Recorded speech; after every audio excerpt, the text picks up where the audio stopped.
Hello, YouTubers! Good evening, everyone. Magandang gabi po. Bago po ako matulog I drink, before I go to sleep, I drink ginger. I boil the ginger. This one is so hot, and then I put honey. This one, honey. Lagyan ko po ng honey.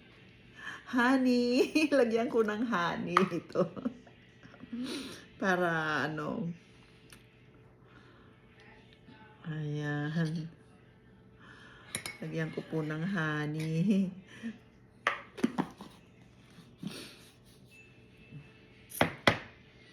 Saka, at least, at saka, kakain din ako ng aking dinner ay avocado. Avocado po ang dinner ko po ngayon. Kasi kanina, after I work, I eating a lot rice. Rice with the egg and longganisa.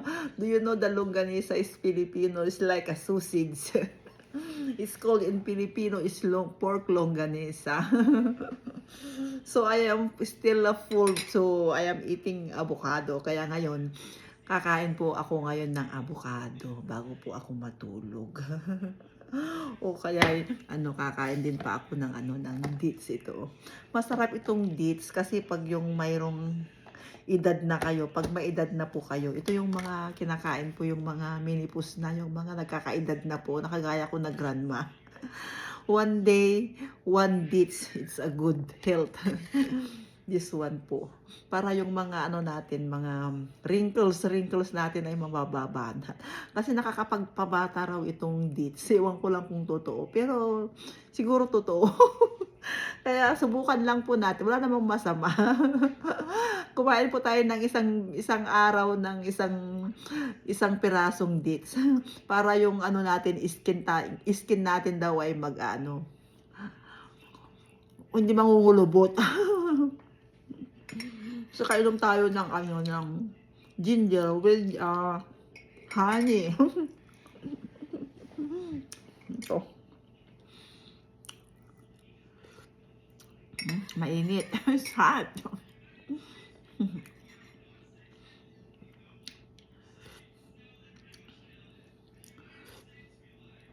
Oh my God.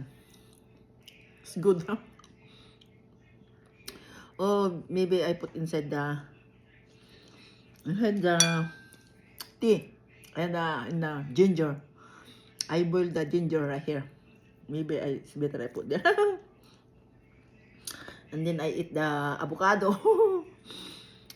Avocado is the number one good, a lot of source avocado. Good. Binili ko po ito sa sa Smart and Final. I buy in Smart and Final for $5. For $5. Lalaki. Ganito kalalaki po yung nag-sale siya. Sale. Pero nangitim na. Apat po yung $5 sa Smart and Final. Ilang araw na po ito, mga 5 araw na siguro na nabili ko ito. Kainin ko na para di na masira, mahal pa naman po. Yung 4 na piraso ay $5.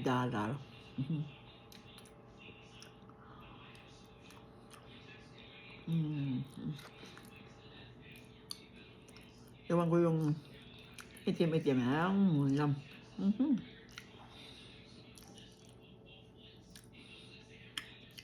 Oh my God.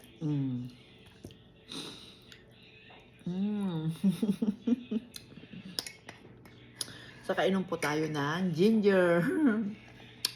Pampabata.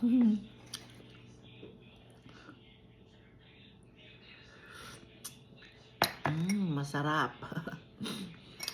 Masarap po. Manamis-namis na kasi ilagay ko yung sa ilalim po sa sa may ginger tea.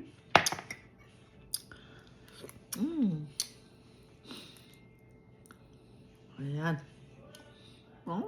Yummy, yummy. Masarap po kumain ng avocado. Lagyan ko sana ng gatas pero hindi na. Kasi 'pag summertime gumagawa rin ako ng ganito para yung buba. Lalagyan ako ng gatas saka yung magluluto ako ng yung tapioca gano'n. Pero ngayon ay winter, hindi. Kaya hindi ako gumagawa ng boba ngayon winter. 'Pag summertime 'yan, gagawa ako ng boba. Lagyan ko ng avocado, gatas, saka yung tapioca, masarap. Masarap. Tapos lagyan mo pa ng ice cream, kahit anong flavor ng ice cream lalagay mo. Okay, bye-bye. Salamat po.